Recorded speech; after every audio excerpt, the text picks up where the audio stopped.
149 กิโลเฮิรตซ์ซอฟต์พาวเวอร์ไทยคืออะไรคือความสามารถในการดึงดูดและมีอิทธิพลต่อประเทศอื่นๆผ่านทางวัฒนธรรมค่านิยมไลฟ์สไตล์ความคิดสร้างสรรค์ของไทยทั้ง 14 สาขาที่ทำให้คนทั้งโลกหลงรักทั้งอาหารท่องเที่ยวแฟชั่นกีฬามวยไทยรวมถึงศิลปะเกมสุขภาพประเพณีและบุคคลยังมีภาพยนตร์ดนตรีเทศกาลการออกแบบและหนังสือที่เป็นเอกลักษณ์มาร่วมเป็นส่วนหนึ่งในการขับเคลื่อนซอฟต์พาวเวอร์ไทยร่วมสร้างมูลค่าและนำพาโลกให้รู้จักไทยมากยิ่งขึ้นสำนักงานประชาสัมพันธ์ที่ 3 กรมประชาสัมพันธ์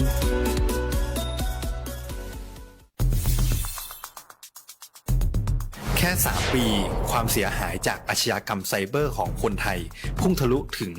94,000 ล้านบาทหรือเฉลี่ยปีละ 30,000 ล้านบาททุก1 ชั่วโมงเราเสียเงินกว่า 3.4 ล้านบาทให้กับมิจฉาชีพออนไลน์โจรไม่เห็นใจคนอาชีพไหนอายุเท่าไหร่สถานะทางการเงินแบบใดหมอพ่อค้านักธุรกิจนักเรียนแม่บ้านข้าราชการเกษียณทุกคนตกเป็นเหยื่อได้เสมอและวันหนึ่งอาจเป็นคุณหรือคนที่คุณรักเพราะจุดอ่อนร่วมของเหยื่อคือความเร่งรีบขาดสติหรือแม้แต่บางครั้งก็เกิดความโลภจนเกินไปอย่าปล่อยให้การกดคลิกเดียวลิงก์เดียวทำให้โจรยิ้มกว้างวันนี้ถึงเวลาแล้ว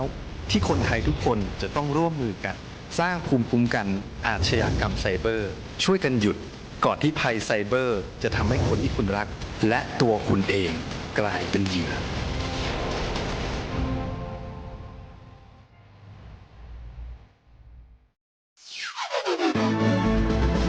รับรู้ข่าวสารที่เกิดขึ้นในแต่ละวันในรอบวันทันข่าวตั้งแต่เวลา 18 นาฬิกาถึง 19 นาฬิกาทางสวทลำปาง FM 97 เมกะเฮิรตซ์และสวทเพื่อการเรียนรู้และเตือนภัยภาคเหนือ AM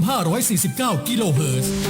6 โมงเย็น 3 นาทีสวัสดีค่ะต้อนรับทุกท่านเข้าสู่ช่วงของรอบวันทันข่าววันนี้เป็นภาคพิเศษนะคะเป็นช่วงเปิดประตูการค้าชายแดนเกริ่นไว้ตั้งแต่ช่วง 8 นาฬิกาที่ผ่านมานะคะว่าวันนี้รอบวันทันข่าวเรามีแขกรับเชิญพิเศษวันนี้เราจะคุยกันเรื่องของการเปิดประตูการค้าชายแดน 4 ภูมิภาคส่งเสริมเขตเศรษฐกิจและ SME ประจำปีงบประมาณ 2569 และแขกรับเชิญของเรายังเป็นท่านเดิมยังคงเหนียวแน่นอยู่ด้วยกันที่นี่นะคะเดี๋ยวไปทักทายกันก่อนเลยนะคุณบุญศักดิ์ชัยสุทธิวงศ์ประธานกิติมศักดิ์สภาอุตสาหกรรมจังหวัดลำปางสวัสดีค่ะสวัสดีครับโอ้กลับมาอีกแล้วหลังจากที่ประมาณไม่ใช่ปลายปีเนาะน่าจะก่อนปลายปีสักหลายเดือนอยู่นะคุณจิ้นช่วยเอาไมค์ใกล้ๆหน่อยค่ะครับผมนะวันนี้เรียนให้ทราบว่าประมาณครึ่งชั่วโมงที่เราจะพูดคุยกันยังเป็นเรื่องของการเปิดประตูการค้าชายแดนซึ่ง2 ตอนที่คุณจิ้นเคยมาพูดคุยกันในรายการนะคะทางสวทลำปาง FM 97 เมกะเฮิรตซ์แต่วันนี้เพิ่มเติมก็คือทางภาค AM ด้วย AM 549 กิโลเฮิรตซ์2 คลื่นความถี่ด้วยกันแล้วก็ทางเพจ Facebook สวทลำปางกรมประชาสัมพันธ์นะคะวันนี้ประเด็นที่เราพูดคุยก็คือว่ามันมีความคืบหน้าเกี่ยวกับเรื่องของ NEC NEC ต้องเกริ่นกันก่อนมันคืออะไรคุณจิ้นเอาก่อนทบทวนความรู้ก่อนครับผมค่ะ NEC ก็คือ Northern Economic Corridor นะครับก็คือเศรษฐกิจพิเศษระเบียงเศรษฐกิจพิเศษภาคเหนือค่ะนะครับซึ่งจริงๆแล้วเท้าความนิดนึงว่าจริงๆเกิดมันไม่ใช่4 ภาคนะมี5 ภาคที่มีไปแล้วทำไปแล้วก็คือ EEC ครับที่เราคุ้นเคยก็มีก็คือว่าระเบียงเศรษฐกิจภาคตะวันออกนะครับมีชลบุรีฉะเชิงเทราและก็ระยองนะครับที่ปัจจุบันก็มีการส่งเสริมนะครับแล้วก็ทำไปแล้วนะครับไม่ว่าจะเป็นเรื่องโครงสร้างพื้นฐานต่างๆนะครับแล้วก็สนับสนุนอุตสาหกรรมต่างๆให้มาลงทุนในพื้นที่นะครับแล้วสิทธิประโยชน์ต่างๆที่จะได้รับทางภาษีอะไรอย่างเงี้ยนะครับโดยเฉพาะการเชื้อเชิญชาวต่างชาติใช่ฮะก็เกิดอุตสาหกรรมนิคมอุตสาหกรรมหลายที่ใน3 จังหวัดนะครับพร้อมยังมีท่าเรือด้วยโดยเฉพาะแหลมฉบังนะครับก็คือว่าเป็นช่องทางที่จะ ส่งสินค้าออกไป คือพื้นที่เขาพร้อมมากที่สุด ครับผม ก็เลยได้รับการส่งเสริมจนตอนนี้เขารุดหน้าไปไกลมากแล้ว ทีเนี้ยมันก็ที่คุณจิ้นบอกว่ามีอยู่5ที่เราคุ้นๆก็คือ EEC ก็คือภาคตะวันออก ครับผมเป็น นะคะ ระเบียงเศรษฐกิจพื้นที่ที่1เลยนะครับ ค่ะ หลังจากนั้นก็เกิดของสภาพัฒน์นะครับสำนักงานสภาพัฒนาเศรษฐกิจและสังคมแห่งชาติเนี่ยก็ใช้แผนพัฒนาเศรษฐกิจฉบับที่3เนี่ยบอกว่าต้องประกาศพื้นที่เศรษฐกิจพิเศษเพิ่มนะครับก็ได้มองภาคเหนือภาคตะวันออกมีภาคอีสานนะครับมี SEC ภาคใต้ด้วยนะครับแล้วก็มีภาคตะวันออกก็คือไปทางสุพรรณบุรีนะครับก็คือมีอีก4ภาครวมภาคอีสานด้วยนะครับก็เพื่อเป็นการกระจา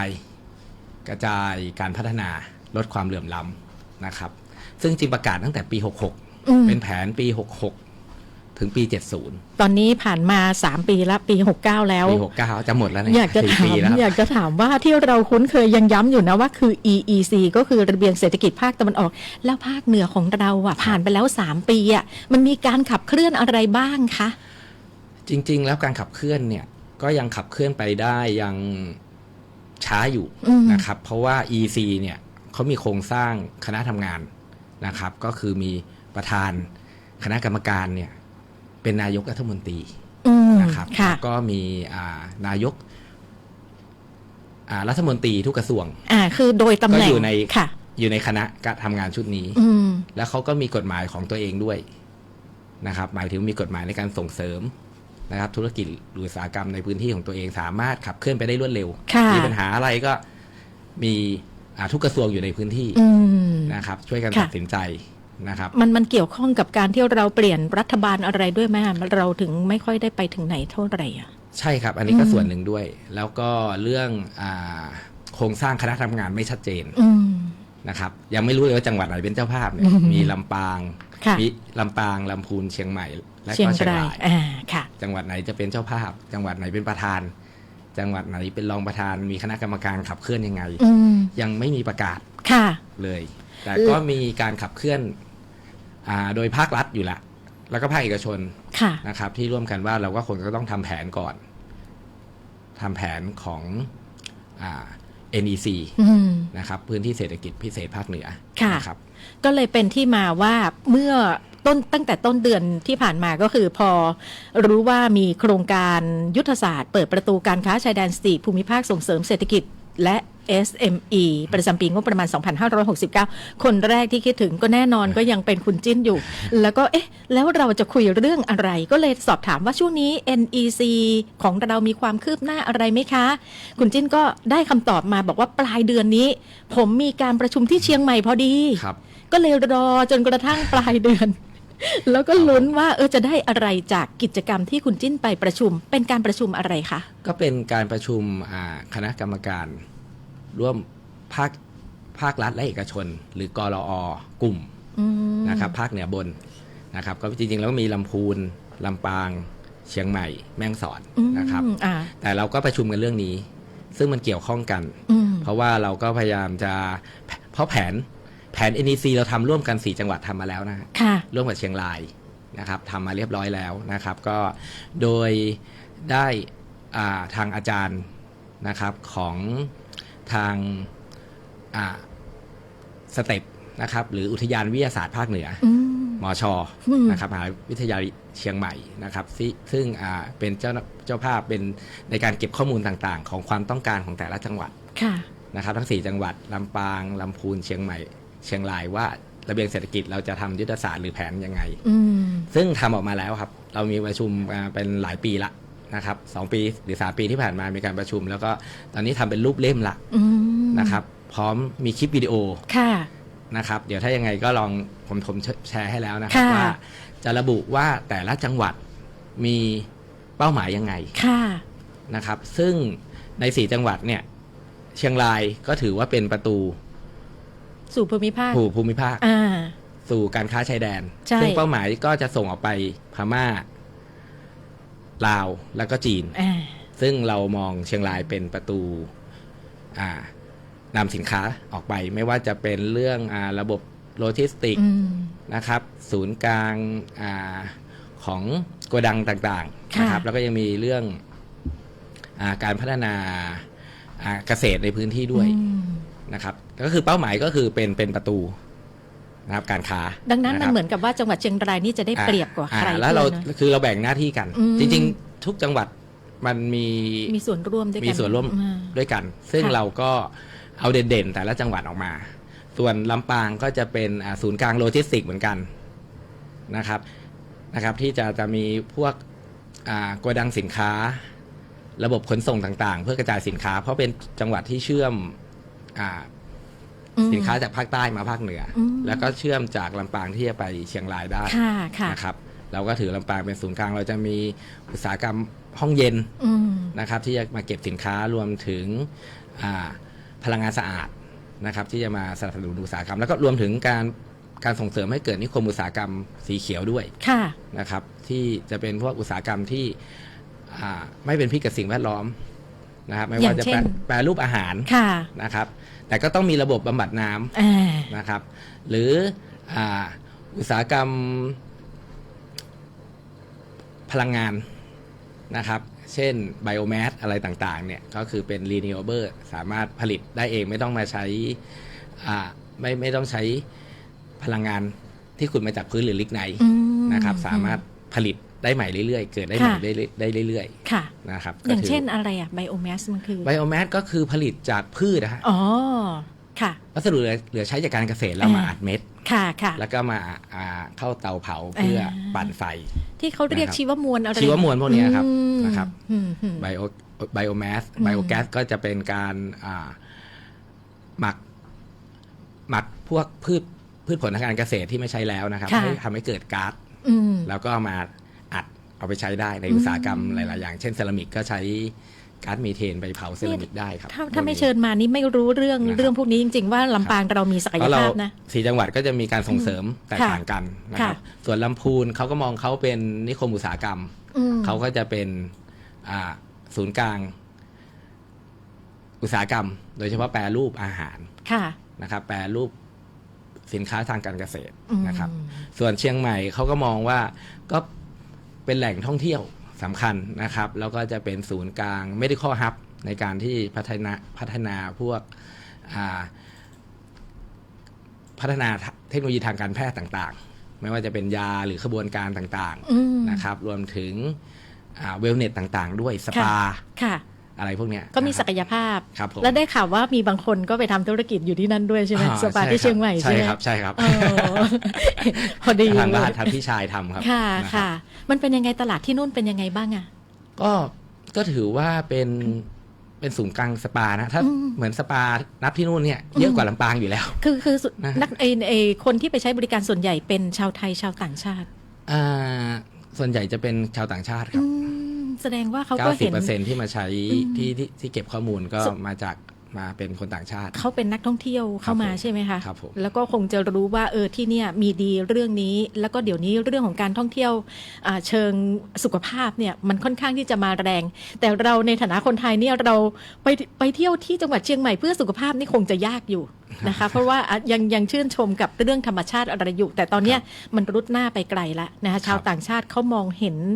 จุดแข็งของเราอีกหลายๆจุดที่ยังสามารถที่จะขายได้อยู่นะคะเรื่องของการประชุมกลับมาที่เรื่องของการประชุมอย่างที่บอกว่าเรารู้แล้วว่าใครมีศักยภาพอะไรบ้างและตอนนี้พอจะเห็นทางที่จะเดินต่อไหมคะก็จริงๆแผนตรงนี้จริงๆเราก็ยื่นไปทางภาครัฐละนะครับแต่ก็ต้องยอมรับว่าอย่างที่บอกว่าสถานะทางการเมืองด้วยนะครับก็ใน4ปีที่ผ่านมาก็เปลี่ยน3รัฐบาลละ นะครับการที่จะขับเคลื่อนนโยบายพื้นที่เศรษฐกิจพิเศษจริงๆก็มีปัญหาทั้ง4ภาคที่ทำอยู่เหมือนกันนะครับก็ยังขับเคลื่อนไม่ไปไหนเลยแต่มีแผนนะครับแล้วก็มีโครงการออกมาละนะครับซึ่งจริงๆแล้วอย่ามองว่าไม่ได้ใช้ที่ผ่านมาไม่ได้ใช้อะไรเลยนะครับซึ่งหน่วยงานภาครัฐหลายๆหน่วยงานเนี่ยก็เอาโครงการนี้ถือว่าเป็นบรรจุไปในแผนทำโครงการของแต่ละหน่วยงานอยู่แล้วนะครับไม่ว่าจะเป็นกระทรวงพาณิชย์นะครับทางพาณิชย์ยกตัวอย่างเช่นพาณิชย์เชียงรายเนี่ยก็จัดแมทชิ่งนะครับก็ใช้ชื่อนี้เหมือนกัน การแมทชิ่งโดยพื้นที่ระเบียงเศรษฐกิจพิเศษนะครับก็เอาผู้ประกอบการทั้ง3จังหวัดเนี่ยรวมถึงจังหวัดเชียงรายด้วยนะครับเอาไปแมทชิ่งกับนักธุรกิจของลาวพม่าและจีนที่นั่นนะครับอันนี้ก็ถือว่าเป็นโครงการที่เขาก็มองว่าใช้ชื่อ NEC นะครับมันก็จะได้ดูมีความคืบหน้ามากยิ่งขึ้นและความหวังของชาวจังหวัดลำปางกับโครงการตรงนี้ส่วนใหญ่จะต้องเป็นผู้ประกอบการธุรกิจอะไรที่จะพอเห็นแนวทางในการดำเนินธุรกิจนะคะจริงๆในลำปางเนี่ยก็มีโครงการเหมือนกันก็ใช้ NEC คำนี้เหมือนกันนะครับมาช่วยมาเป็นชื่อของโครงการด้วยก็ไม่ว่าจะเป็นของอุตสาหกรรมจังหวัดหรือพาณิชย์จังหวัดบางทีเขาก็มีประชุมกันนะครับมีประชุมกันสำหรับในการพัฒนาผู้ประกอบการภายใต้เศรษฐกิจพิเศษเนี่ยก็ชวนผู้ประกอบการมาเพื่อมาแมทชิ่งใครขาดเหลืออะไรใครอยากยกระดับพัฒนาสินค้าเพื่อสามารถไปแข่งขันในระดับต่างประเทศได้อะไรพวกนี้นะครับก็ใช้ชื่อนี้แล้วก็มีโครงการที่จะพัฒนาสินค้ายกระดับตัวผลิตภัณฑ์นะครับต่อยอดภูมิปัญญาหรือทุนวัฒนธรรมที่เขาชอบพูดกันนะครับอย่างเช่นยกตัวอย่างเช่นลูกประคบเลยพูดทางสปานิดหนึ่งเพราะผมเห็นเขาทำหลายๆอย่างนะฮะลูกประคบจริงๆก็มันต้องอุ่นความร้อนใช่ไหมถึงจะใช้ได้นะแต่ก็มีแนวคิดว่าในกลุ่มที่เคยไปทำงานกันเนี่ยไปสรุปงานกลุ่มอะไรกันเนี่ยเขาก็มองว่าลูกประคบต้องใช้ความร้อนในการที่มาใช้นวดใช่ไหมฮะอันนี้ก็ทำลูกประคบที่มีหม้อความร้อนที่ใส่มาม่าฮะเคยได้เห็นมาม่าที่มันสามารถอุ่นได้เองไหมฮะมันจะมีก้อนความร้อนอยู่แล้วก็เทน้ำเข้าไปมันจะทำให้มาม่าร้อนขึ้นมาได้อันนี้ยังไม่เคยเห็นก็คือเราไม่ใช่ทุกทีมาม่าเราต้องต้มน้ำที่บ้านแล้วก็มาลดมาราดมาปิดฝาใช่ไหมครับแต่อันนี้มันสำเร็จรูปมาเลยอันนี้เราก็มองว่ามันต้องมีผลิตภัณฑ์เช่นถ้าเราอยากจะพัฒนาต่อยอดทุนวัฒนธรรมหรือองค์ความรู้เก่าก็คือลูกประคบเนี่ยต้องใช้ความร้อนใช่ไหมแต่ถ้าจะส่งออกไปต่างประเทศแล้วให้เขาสามารถเดี๋ยวจะต้มใช้ได้เลยเนี่ยมันอาจจะเป็นหม้อความร้อนหม้อความร้อนที่เติมน้ำเข้าไปแล้วมันก็จะทำให้ก้อนความร้อนทำงานเสร็จแล้วลูกประคบก็ถูกอุ่นอยู่ในหม้อเสร็จแล้วสามารถพกพาและใช้ได้เลยอันนี้ก็เป็นตัวอย่างนะครับรวมถึงตอนนี้ที่สปาที่เชียงใหม่เนี่ยก็มีการพัฒนาตรงนี้ต่อยอดทุนวัฒนธรรมเรามีการฟ้อนเล็บกันใช่ไหมฟ้อนเล็บฟ้อนเล็บฟ้อนก็มีสปาหลายที่นะครับก็เอาไอ้ตัวเขาเรียกว่าอะไรไอ้ที่งูอ่ะที่ดึงนิ้วอ่ะมันคืออะไรเนาะที่ดึงนิ้วเพื่อที่เป็นตัวสารอ่ะเขาเรียกว่าตัวดึงนิ้วอะฮะตัวดึงนิ้วที่มันจะเหมือนเล็บฟอนเนี่ยเขาก็มาเป็นสปานิ้วหมายถึงว่าเป็นสปาที่ฟ้อนลำได้ด้วยแล้วก็มีการดึงนิ้วก็คือใส่ไอ้ตัวใส่ที่ครอบอะนะใช่ไหมคะเรียกเขี้ยวงูหรือว่าอะไรนะอะไรที่มันเป็นจักสารนะครับมาใส่ที่นิ้วทั้ง5 นิ้วเลยแล้วก็จับฟ้อนได้รูปด้วยนะครับได้รูปว่าเป็นการฟ้อนลำด้วยและเป็นการนวดด้วยอันนี้คือต่อยอดทางทุนวัฒนธรรมที่มีนะครับก็ทำให้แตกแขนงออกไปได้อีกได้ทั้งวัฒนธรรมเรื่องของภูมิปัญญาท้องถิ่นด้วยนะคะแล้วก็ดูแลสุขภาพไปด้วยนะคะนี่คือ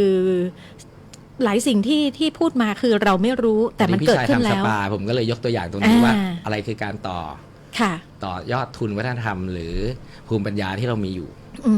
แล้วการประชุมที่เกิดขึ้นใช่วันอังคารที่27มกราคมที่ผ่านมาเนาะใช่ครับผมใช้เวลาตลอดทั้งวันไหมคะใช้เวลาประมาณครึ่งวันครับครึ่งวันมีอะไรที่เป็นจุดสนใจที่คุณจิ้นดูแล้วเฮ้ยมันมีแนวโน้มที่จะต่อยอดอะไรให้กับชาวจังหวัดลำปางที่มันโดดเด่นเลยอย่างเงี้ยซึ่งจริงๆในลำปางนี่อย่างที่บอกว่ารับโจทย์เป็นศูนย์กลางโลจิสติกส์นะครับแล้วก็อุตสาหกรรมสีเขียวนะครับแล้วจริงๆยังมีโครงการย่อยๆภายในอีกนะครับไม่ว่าจะเป็นโครงการการเป็นดีไซน์เซ็นเตอร์นะครับโครงการพัฒนาโครงสร้างพื้นฐาน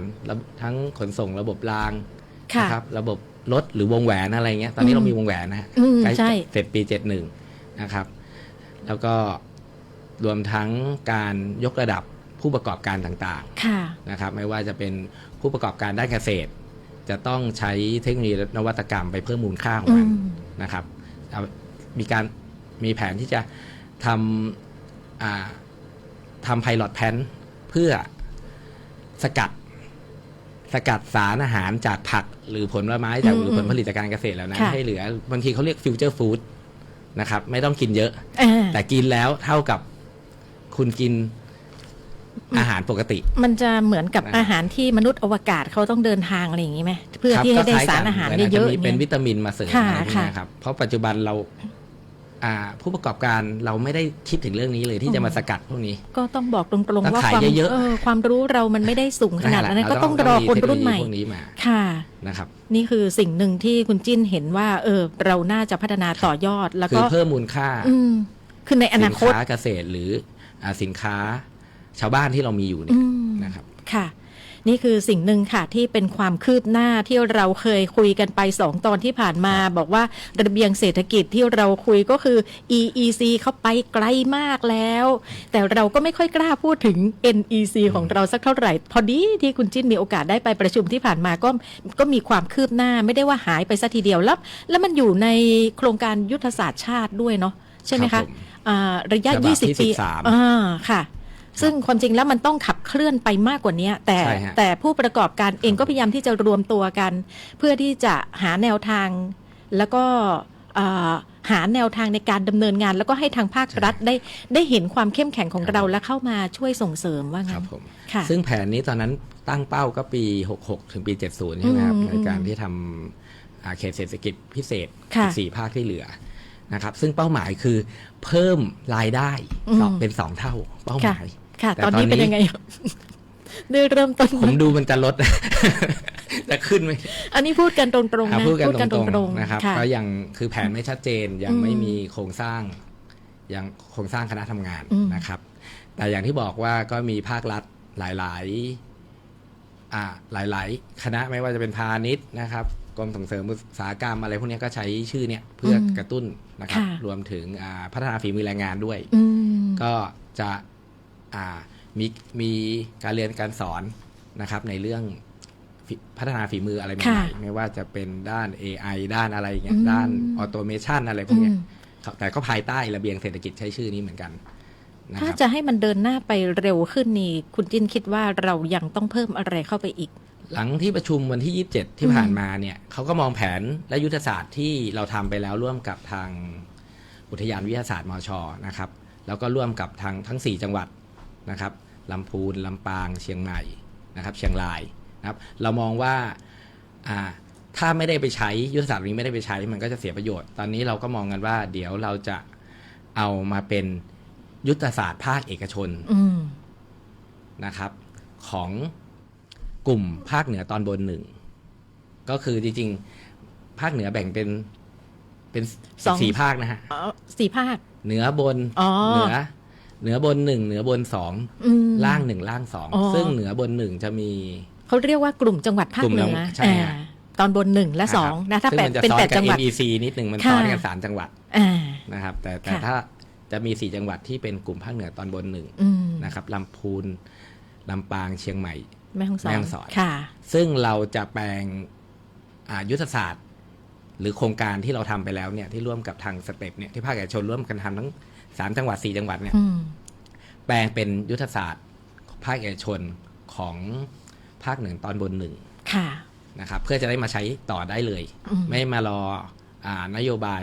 NEC ให้มันเสียเวลาเพราะทำมานานละโครงการที่อยู่ภายใต้ยุทธศาสตร์นี้จะได้เอาไปใช้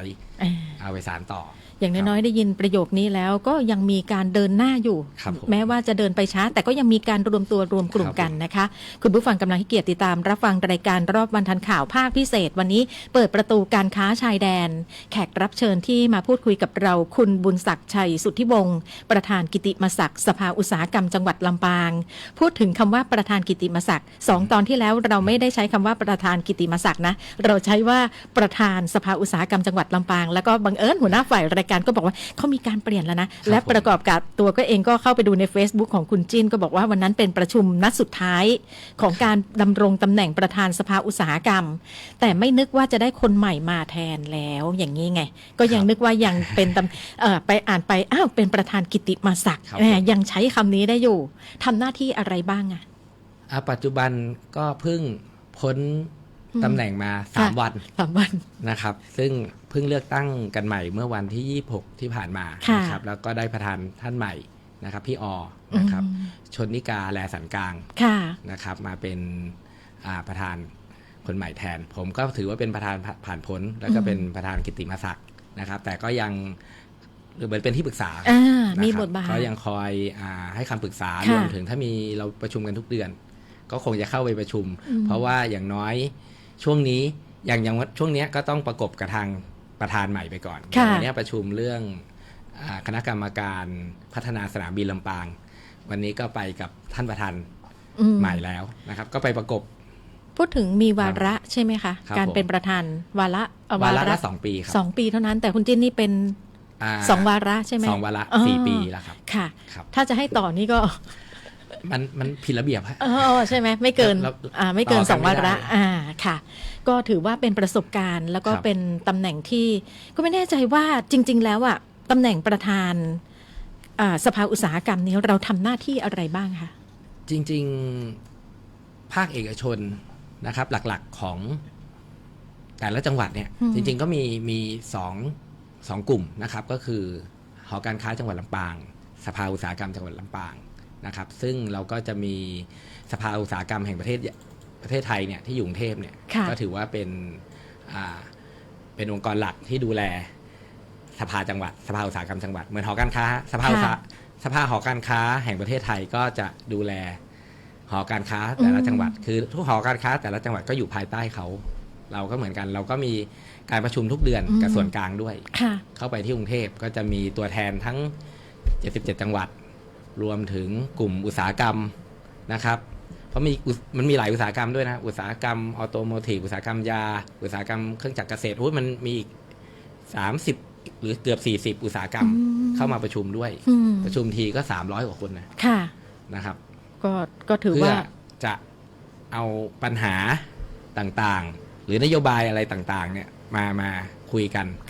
ซึ่งเวลาภาครัฐเนี่ยหรือคณะรัฐบาลเนี่ยเวลาเขาก็จะมาสอบถามเนี่ยแหละ2 องค์กรหลักนี่แหละสภาหอการค้าเข้าไปประชุมด้วยเพื่อขอความคิดเห็นในการที่เราจะพัฒนาหรือนโยบายอะไรต่อไปอะไรอย่างเงี้ยครับค่ะนี่คือบทบาทของเรานะคะในช่วงท้ายของการสนทนาคือวันนี้คุณจิ้นกระซิบบอกว่าวันนี้ครบรอบแต่งงาน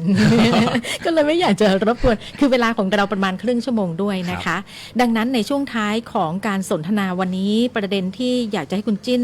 ให้ความหวังกับพี่น้องโดยเฉพาะชาวจังหวัดลำปางกับการที่จะเดินหน้าแม้ว่ามันจะเดินไปช้าแต่ตอนนี้เราต้องเตรียมเนื้อเตรียมตัวแล้วล่ะนะคะโดยเฉพาะผู้ประกอบการถ้าเป็นเกษตรแบบดั้งเดิมไปอย่างเงี้ยนะคะมันจะเป็นอย่างไรหรือถ้าเกิดว่าอยากจะปรับเปลี่ยนต้องทำอย่างไรช่วยให้คำแนะนำค่ะอย่างที่บอกว่าโลกมันเปลี่ยนแปลงไปเรื่อยๆนะครับแล้วก็ปัจจุบันเนี่ยเทคโนโลยีและนวัตกรรมมันมาหลายอย่างนะครับคนที่ทำโดยเฉพาะภาคเกษตรเนี่ยถ้าทำเดิมๆเนี่ยผมว่าไปไม่รอดนะครับจะต้องมีการพัฒนานะครับไม่ว่าจะเป็นการควบคุมวิธีการปลูกให้ได้ผลผลิตอย่างต่อเนื่องนะครับเดี๋ยวนี้เขามีทำเป็นเฮ้าส์เป็นระบบนะครับระบบปิดเลยนะฮะที่มันดูแลตัวมันเองแล้วก็สามารถปลูกได้นอกฤดูกาลด้วยซ้ำสามารถเปลี่ยนแปลงห้องนั้นให้เป็นฤดูร้อนก็ได้ทั้งที่อยู่ในภาคหนาวเพื่อต้องการสินค้าเกษตรภาคพวกของในฤดูร้อนออกมาอะไรอย่างเงี้ยนะครับพวกนี้อาจจะต้องมาใช้นวัตกรรมพวกนี้รวมถึงการแปรรูปต่างๆเพิ่มมูลค่าที่บอกสกัดสารออกมาไม่จำเป็นจะต้องเป็นผักสดนะครับแล้วก็เพิ่มมูลค่าของมันนะครับพวกนี้จะต้องเพราะในตลาดโลกเนี่ยบางทีเขาไปขายผักทั้งดุ้นเขาในการส่งออกอาจจะต้องเป็นพวกสารอาหารเป็นวิตามินอย่างที่คุณจิ้นบอกว่าโลกมันเปลี่ยนไปจะส่งแต่ผักไปกว่าจะถึงก็เหี่ยวมันก็มีการพัฒนานะคะด้วยการข้อดีของผัก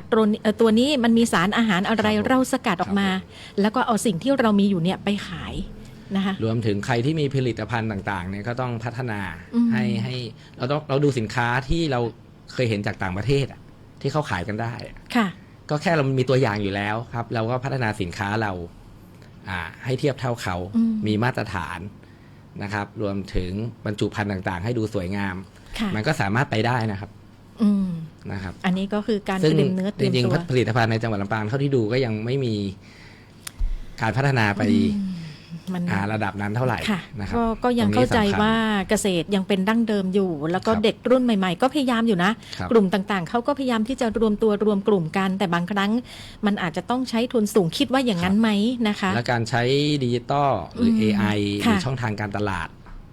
ดิจิตอลหรือออนไลน์เนี่ยก็จำเป็นเหมือนกันแน่นอนครับนะครับ ดังนั้น ที่จะมาช่วย เด็กรุ่นใหม่ๆที่เขาไปเรียนตามสถานศึกษาต่างๆ ความจริงแล้วเขาก็มีเกี่ยวกับเรื่องของการเรียนรูปแบบนี้อยู่เหมือนกัน แต่ ครับ มันอาจจะเรายังเข้าถึงยากไหมคุณจิ้นว่าเรื่องของการให้ความรู้เกี่ยวกับนวัตกรรมใหม่ๆแบบเนี้ย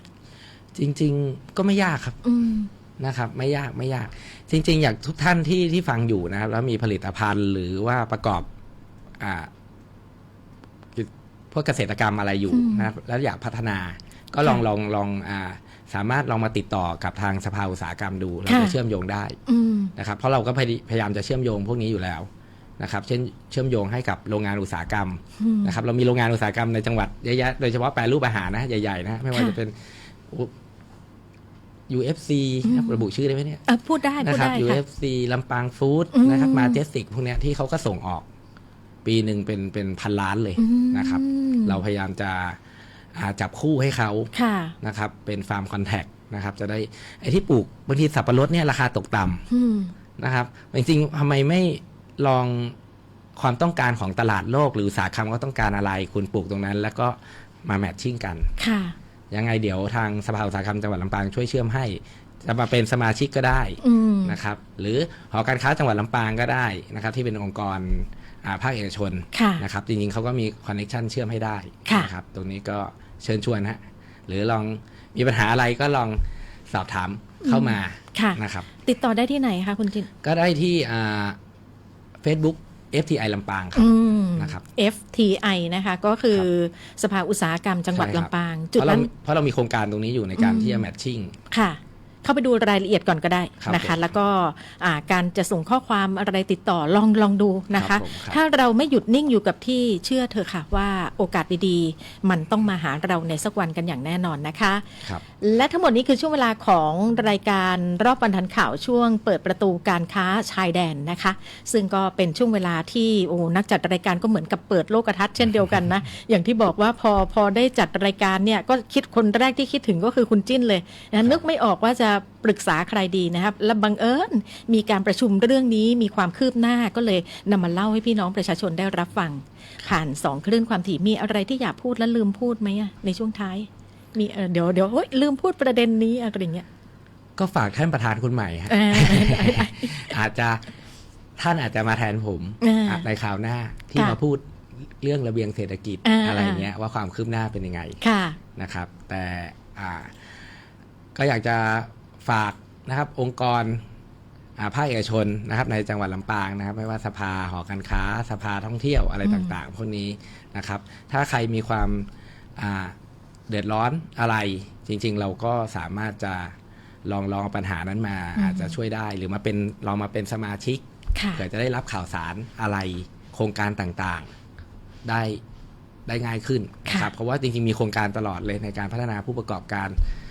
นะครับซึ่งเราก็ร่วมจัดบ้างบางครั้งเราก็จัดเองบ้างนะครับเพื่อยกระดับผู้ประกอบการนะครับเป็นการประชาสัมพันธ์ให้ได้รู้จักกันในวงกว้างขึ้นนะคะ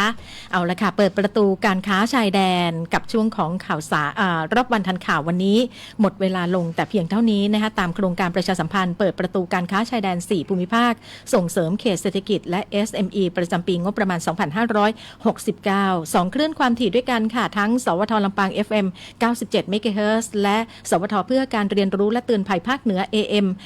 549 กิโลเฮิรตซ์นะคะวันนี้ก้อยอัชราพรกาญจนกุลปวงจันทร์และแขกรับเชิญเราคุณบุญศักดิ์ชัยสุทธิวงศ์ประธานกิติมศักดิ์สภาอุตสาหกรรมจังหวัดลำปางต้องลาไปพร้อมกันแล้วนะคะวันนี้ขอบคุณคุณจิ้นแล้วก็ขอบคุณคุณผู้ฟังทุกท่านค่ะขอบคุณผู้ชมทางบ้านเลยนะครับสวัสดีครับสวัสดีค่ะรับรู้ข่าวสารที่เกิดขึ้นในแต่ละวันในรอบวันทันข่าวตั้งแต่เวลา 18 นาฬิกาถึง 19 นาฬิกาทางสวทลำปาง FM 97 เมกะเฮิรตซ์และสวทเพื่อการเรียนรู้และเตือนภัยภาคเหนือ AM 549 กิโลเฮิรตซ์